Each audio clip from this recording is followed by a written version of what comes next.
Wow, where to begin? Oh, right. Hey guys, Aiden here with a new video. I'll be covering gear scores, separate servers, character names, the upper limit of prices on central market, but first, Frank dude, take it away. I'll be back in 20 seconds. I'm investigating the attempted murder of one of your dock workers. There is no room in my organization for any type fair. Just 5 years ago. Yeah! The amount of profit per square foot. Officer, what's his name? Norberg, been able to... My pleasure. We'll see if he can. Alright, so I'm back. I think with the reference to Frank impaling the fish with the pen, it's safe to say you all get what I mean here. We PlayStation 4 players are getting the virtual shaft here. Especially since this game is so based around having a higher gear score than your opponent to beat them. If I can one-shot you and you need to two-shot me in order to kill me, more often than not the guy getting one-shot is going to lose. Unless the guy fucks up really hard. His gear difference only gets larger as the gear score difference gets, well, actually a little bit smaller while getting with the brackets. The lower the overall gear score of people involved in the fight, the more subtle the difference is. If you're 450 and the enemy is 420, chances are it's gonna be a decent fight. If the enemy is 480, it's also gonna be a pretty decent fight. But when you apply that to 550, 520 or 580, the 550 will likely crush the 520. He has no... but the 550 will have no chance versus the 580, because at a certain point when everybody is around 300 DP, 520 means 300 DP and 230 AP, but the 580 gear score guy has 280 AP while still having the same 300 DP. This is the shit part. It's all about accessories at the high end, and they take a frigging amount of time to acquire. Xbox has had an ample time to acquire these.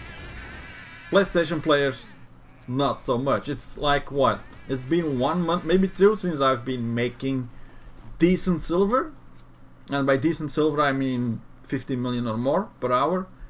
Give me 5 or 6 more of these months and I'll be full tip accessories and a pin dandy. Just like those high-end players on Xbox.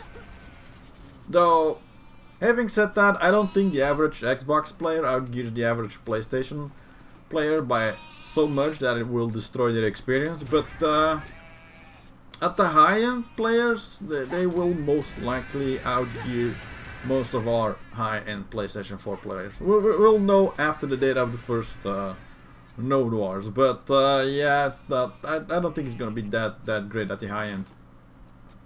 Now, a slightly good thing, we will still have our PlayStation 4 server, so we don't have to fight Xbox players if we don't want to.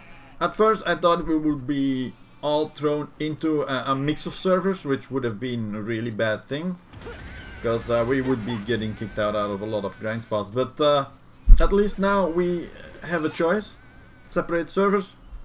Yeah, that's really good. Now, central market. Next point. So, well, it's kind of shitty. All the prices are now most likely going to be PlayStation prices, which means we will have to wait for the prices to get down to the Xbox level. Their economy is 6 or 7 months ahead of ours, so that means they have an excess of silver. So either they will buy what has been lacking on theirs, or everybody's going to be playing the waiting game, with here and there a few people trying to profit off selling a few really high-end items at really steep prices. Personally, I hope to have a few billion silver, just in case that there's a pin dandy for sale. Other than that, give it a week or so for prices to settle. It's gonna be a gamble either way. On to the next point that I want to talk about is character names. Well, I have read the new version of the character name policy today, and while this is much better, inactive accounts don't get to keep their name, but the active player will. At least this way, other people will have less chance of sniping your name before you can get logged in. So Of course, only if one of the two is inactive. Still, I think this could have been handled way better. Many people, just like me, bought the pre-order edition so that they could lock in their name. Everything else was just a bonus, while names are very important to us as MMO players. Even in my FPSs, I want my name. I mean, I got the original Ifrita name, which has been my main character on multiple MMOs over the years prior to getting on Black Desert. It goes all the way back to Ultima Online in 1997. She was my player-killing tank mage wielding a barrage of power while having 100 HP with a pet dragon in tow. So, yeah, for those that played Ultima Online, she was badass.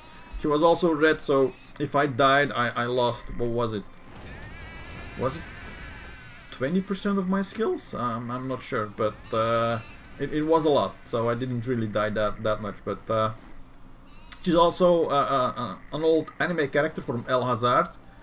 It's from the 90s as well. And I will likely now lose that name as soon as the servers get back online. Unless the guy on Xbox that has Ifrita no longer plays the game for longer than a month, and I'm gonna be safe. But I don't know. I have really mixed feelings about the names, which is actually the most important part of the entire merger, I think. We can only hope at this point. Yeah, well, we'll see how it goes.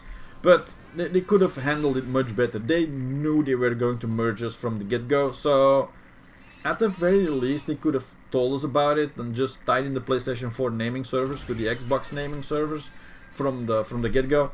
It doesn't take a genius to do this, and we could have all had no name changes to go. But hey, I bet they would have sold a lot less pre-order copies with the 3-day head start to register our name if they did that. So personally, I would have not played the head start if I knew that there was no chance in hell I would be able to get one or a few names I wanted to really get. So I think a lot of people are like this.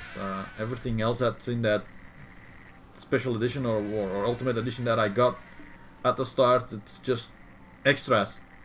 But it's all about the name or a few names, or at least the chance of getting the names. And I think they could have told us at the start.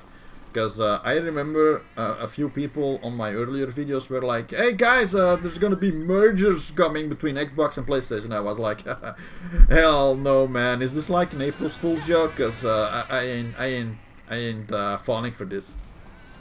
But yeah, it was true. So now we're here, and well, I don't know. I think it's 5 months too early for us to merge already.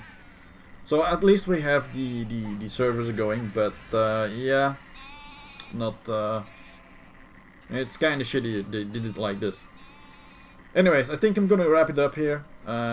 We'll see how it goes. I'll make a video of after the merge, see if it's as bad as I thought it was gonna be.